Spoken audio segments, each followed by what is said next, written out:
Hola a todos, vamos a ver otro vídeo de matemáticas financieras. En este caso veremos la ley financiera de capitalización compuesta. He dividido en dos vídeos, uno de teoría y otro de problemas, para no sobrecargar demasiado cada uno de ellos. Bien, como siempre, cuando hablamos de una ley financiera vamos a definir el concepto. Por una parte tenemos ley financiera, que si recordáis es una fórmula matemática, que ahora veremos cuál es. Capitalización significa que quiero usar esa ley financiera para proyectar un capital desde su vencimiento a un momento posterior, eso es capitalización, frente a descuento, que sería al contrario, calcular la proyección de un capital a un momento anterior a su vencimiento. Y compuesta, lo que me quiere decir es que, a contrario de la ley financiera simple, que si recordáis, en la ley financiera simple la cantidad de intereses que se generaba cada año era directamente proporcional al capital inicial, el capital inicial por el tipo de interés, y que los intereses que se generaban un año no se incorporaban al capital para calcular intereses en el periodo siguiente. Bien, eso sería la simple. En la compuesta pasa todo lo contrario. Los intereses que se van a generar cada año se incorporan al capital para generar intereses en los periodos siguientes. ¿De acuerdo? Sería la diferencia básica entre la ley financiera compuesta y la simple. Repito, ley financiera simple, cada año los intereses no se acumulan al capital para generar intereses en periodos siguientes. Ley financiera compuesta, los intereses sí se incorporan al capital para a su vez generar intereses en periodos siguientes. Bien, la fórmula matemática es la que aparece aquí a la derecha. Como es una ley de capitalización, sería la función L de dos momentos, momento t y su momento de proyección, que insisto es posterior, por eso es capitalización. Va a ser la fórmula 1 más i elevado a p menos t, siendo t siempre el vencimiento del capital anterior al momento en el cual queremos realizar la proyección, ¿de acuerdo? Y siendo i el tipo de interés anual compuesto. Por tanto, siempre que me digan aplique la ley financiera de capitalización compuesta, utilizaré esta ley, pero también me lo pueden decir del siguiente modo: utilice un tipo de interés anual compuesto. Complementario, es el decirme lo mismo, pedirme lo mismo, que me digan interés compuesto o ley financiera compuesta. Si consideramos t el momento de partida en el cual nos encontramos, vamos a suponer de forma genérica que t es igual a 0, es decir, el vencimiento del capital que quiero capitalizar es hoy. Si consideramos p el momento de proyección, vamos a llamar de forma genérica a ese momento de proyección n. Vamos a hacer es simplificar un poquito toda la nomenclatura para llegar a una fórmula más fácil de recordar. Y además vamos a llamar a c sub 0 capital inicial, y c sub n va a ser el capital acumulado al final de la inversión, en el momento n, que va a ser el montante. Con esas características, con esa nomenclatura, podemos sustituir cada dato por lo que acabo de comentar: c por c sub 0, t por el momento 0, p por el momento n, y de esa forma obtener cuál es la fórmula del montante, simplemente aplicando la ley financiera, la fórmula matemática, a estos datos que he llamado c sub 0 para el capital inicial, c sub n para el final, 0 para el momento t y n para el momento p. De esta forma, la fórmula que obtengo es más sencilla de recordar. C sub n, que es el montante, va a ser igual al capital inicial c sub 0 por 1 más i elevado a n. Por tanto, siempre que me digan que utilice la ley financiera compuesta de capitalización, o siempre que me digan que utilice un tipo de interés anual compuesto, esta va a ser la fórmula que debo utilizar, y esa fórmula hay que memorizarla. Nominal es igual al capital inicial por 1 más i elevado a n. El sistema clásico, como dije antes, se basa en que los intereses que se generan cada año sí se acumulan al capital para calcular intereses en el año siguiente. Vamos a verlo de una forma un poquito más detallada. Yo parto de una inversión en el momento 0 de c sub 0, y lo que voy a generar de intereses el primer año es la cuantía de ese capital por el tipo de interés, con lo cual el interés del primer año va a ser c sub 0 por i. ¿Qué significa eso? Que después de un año voy a tener como acumulado el capital inicial más los intereses que se han generado en ese primer año, que es c sub 0 por i. Si saco factor común c sub 0, me quedaría c sub 0 que multiplica a 1 más i. Esa es la cantidad que tengo acumulada después de un año. En la ley financiera simple me daría igual, y los intereses del segundo año seguirían siendo c sub 0 por i, si recordáis. Pero en la ley financiera compuesta, los intereses del segundo año se calculan sobre esa cantidad, con lo cual el interés va a ser igual a la cantidad que tengo acumulada, que es c sub 0 por 1 más i, por el tipo de interés. De tal modo que después de 2 años, ¿qué cantidad tengo acumulada? No solamente lo que tenía al final del año 1, que es c sub 0 por 1 más i, sino que además le debo sumar la cantidad de intereses generadas en el segundo año, que es c sub 0 por 1 más i por i. Si saco factor común c sub 0 por 1 más i, me quedaría que el total acumulado después de 2 años sería c sub 0 por 1 más i al cuadrado. Y va a ser así sucesivamente hasta llegar a que el capital acumulado después de n años va a ser c sub 0 por 1 más i elevado a n, ¿de acuerdo? Por tanto, he llegado de una forma razonada a la misma fórmula del montante que estuve antes de forma matemática. Por tanto, siempre el montante, que es el capital inicial más todos los intereses acumulados cada uno de los n años, será igual a c sub 0 por 1 más i elevado a n, que es la fórmula que debo conocer. ¿Cómo se representa gráficamente esta función? Pues se representa con una línea con una pendiente creciente. Si recordáis, en la ley financiera simple, la pendiente era constante. ¿Por qué? Porque cada año la cantidad que se acumulaba al capital era siempre constante y era la cuantía de los intereses calculados sobre el capital inicial. En el caso de la ley financiera compuesta, como los intereses cada año lo calculo sobre una cantidad mayor, una cantidad que va acumulando intereses, pues por ese motivo la pendiente va a ser creciente, ¿de acuerdo? Es muy importante que dentro de la fórmula del montante, al igual que dentro de cualquier otra fórmula de matemáticas financieras, siempre debe haber una relación entre el tipo de interés o tipo de descuento y el tiempo. Y es que deben estar siempre referidos a la misma unidad temporal. Por tanto, si el tipo de interés es anual, el tiempo n debe estar expresado en años. Y si no lo está, lo debo ajustar para que lo esté, ¿de acuerdo? Es una regla básica dentro de matemáticas financieras. Al igual que hicimos con otras leyes financieras, vamos a estudiar cuál es la interpretación económica del tipo de interés, y para ello vamos a reducir al máximo la inversión. Vamos a suponer que vamos a invertir 1 euro, una unidad monetaria, durante un año, durante un periodo de tiempo. Por tanto, lo que voy a hacer es aplicar la ley financiera para esos datos de un capital de 1 euro que voy a invertir solamente un año. Por tanto, el montante sería igual a 1 más i. ¿Cuál sería entonces la interpretación económica del tipo de interés? Va a ser lo que me van a producir, lo que me van a retribuir por invertir 1 euro una unidad monetaria, por invertir 1 euro un año, una unidad de tiempo. Esa va a ser la interpretación económica del tipo de interés. Además, podría calcular cuál es el interés en mayúsculas, que si recordáis es la diferencia entre el montante y el capital inicial.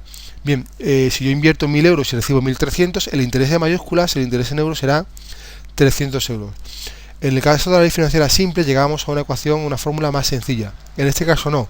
Si veis el montante menos el capital inicial, despejando por sus valores, veremos que llegamos a una fórmula que no es más sencilla. Entonces yo no aconsejo memorizarla, sino que simplemente sepáis que cuando nos pidan cuál es el interés en mayúsculas, el interés que me genera en euros la inversión, pues calcule la diferencia entre el nominal, entre el montante y el capital inicial.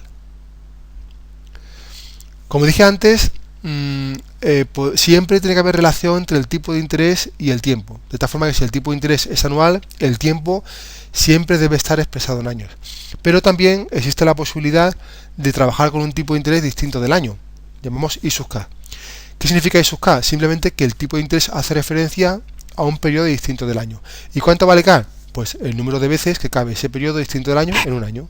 Por ejemplo, si hablamos de un tipo de interés mensual, como caben 12 meses en un año, I sub k será igual a I sub 12. Si hablamos de un tipo de interés trimestral, como caben 4 trimestres en un año, sería I sub 4.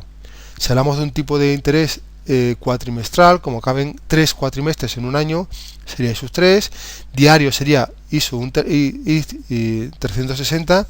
Y en el caso de que el periodo fuera superior al año, pues sería una fracción. Si por ejemplo es un interés bianual, el interés I sub k sería I sub medio, o I sub un tercio para un tipo de interés trianual. Es decir, para denotar la periodicidad de interés, indicamos con su índice el número de sus periodos incluidos en el año, ¿vale? Esa sería la forma de calcular cuánto vale k para expresar el tipo de interés I sub k. El montante se calcularía exactamente igual, la fórmula no cambia. La fórmula va a seguir siendo, el montante va a ser igual al capital inicial por 1 más i elevado a n. ¿Qué es lo que pasa? Que si en este caso trabajamos con un interés distinto del año, por ejemplo I sub k, al elevarlo a n, como n hace referencia a un número de años, yo no puedo elevar un tipo de interés decimal a n años. Por tanto, para que esté bien, debo transformar n años en periodos decimales. ¿Y cómo lo hago? Pues multiplicando n años por el número de periodos decimales que tiene un año. ¿Qué quiero decir con esto? Que la fórmula de montante no es distinta, es exactamente la misma, solo que al trabajar con un interés distinto del año, debo asegurarme que el exponente esté también referido a periodos que tengan la misma periodicidad que el tipo de interés. Con lo cual, si hablamos de un tipo de interés mensual, yo no puedo elevarlo a 5 años, sino que debe ser 5 años por 12 meses que tiene cada año. De forma genérica, debo elevarlo a n por k. Y los intereses pues también se calcularían como diferencia entre nominal, el montante, perdón, y el valor y capital inicial. Bien, lo primero que tengo que hacer una vez identificando un tipo de interés anual y un tipo de interés casimal es saber qué relación existe entre ellos, ¿de acuerdo? Pongo un ejemplo similar al que puse en la ley financiera simple. Si yo voy a un banco que me ofrece un tipo de interés del 5% anual y voy a otro banco que me ofrece un 5% de interés mensual, está claro que elegiré el 5% mensual. ¿Por qué? Porque lo que me está diciendo es que me van a retribuir cada mes un 5%, al igual que la otra inversión me retribuían cada año, ¿de acuerdo? Con lo cual no tiene sentido hablar de interés anual, interés casimal igual en porcentaje. Lo que tiene sentido es saber cuándo un tipo de interés anual es equivalente a un tipo de interés casimal. ¿Y cuándo lo son? Pues cuando el montante obtenido con el interés anual coincida con el montante obtenido con el interés casimal. Es decir, cuando C sub n con el interés anual sea igual a C sub n con interés casimal, eso ocurriría cuando C sub 0 por 1 más i elevado a n sea igual que C sub 0 por 1 más i sub k elevado a n por k. Si planteo esa equivalencia y voy despejando lo que se pueda ir, me quedaría que 1 más i debe ser igual a 1 más i sub k elevado a k. ¿Para qué? Para que el montante sea igual en ambos casos y por tanto para que el tipo de interés anual sea equivalente al tipo de interés k-decimal. Bien, con lo cual, cuando en la ley financiera simple la relación de equivalencia entre i y sub k era i igual a k por i sub k, en la ley financiera compuesta la equivalencia es distinta. 1 más i debe ser igual a 1 más i sub k elevado a k. Por otro lado, tenemos un tercer tipo de interés en la ley financiera compuesta. En la ley financiera simple teníamos solamente interés anual e interés casimal. En la ley financiera compuesta tenemos interés anual y interés casimal y sub k, pero además tenemos un tipo de interés que se llama J sub k, que tiene varios nombres. El primer nombre que puede tener es tanto nominal anual, reembolsable k-decimalmente, tanto nominal anual acumulable k-decimalmente, amortizable, liquidable, con pago periódico de intereses, etcétera. Tiene muchos nombres distintos. Pero ojo, tener cuidado porque identificarlo no es fácil, ya que puede venir como tanto nominal anual, reembolsable, acumulable, amortizable, liquidable k-decimalmente, o puede que no aparezca ni nominal ni anual. ¿De acuerdo? Hay que estar atento siempre al concepto variable, a reembolsable, acumulable, amortizable, con pago periódico de intereses, etcétera, con liquidación de intereses de forma periódica. Ese es el concepto que me va a permitir identificar el J. ¿Qué es el J? El J realmente no existe como tal. El J es un tipo de interés que utilizan las entidades financieras. Os pongo un ejemplo. Las entidades, los préstamos de un coche, por ejemplo, generalmente no se pagan cada año, sino que se pagan cada mes. Entonces, el tipo de interés que utilizan los bancos para calcular cuánto se paga cada uno de esas letras del préstamo, pues trabajan con un tipo de interés mensual, ISU 12. ¿Qué es lo que pasa? Que si dan como dato ISU 12, lógicamente ISU 12 va a ser un tipo de interés pequeño, un 0,5% por ejemplo. Si ponen publicidad en un banco diciendo que el préstamo del coche es a un 0,5% de interés mensual, la gente que no tiene por qué saber de matemáticas financieras, ¿qué va a pensar? Que el interés es muy bajo. Entonces puede inducir a error. Entonces, ¿qué hace el banco? Simplemente lo que hace el banco es, para dar una idea aproximada de cuál es el interés anual equivalente a ese 0,5% mensual, lo que hago es directamente multiplico 0,5 por 12 y dicen que es un 6%. Es decir, ellos convierten el tipo de interés mensual en un tipo de interés anual como si fuera la ley financiera simple.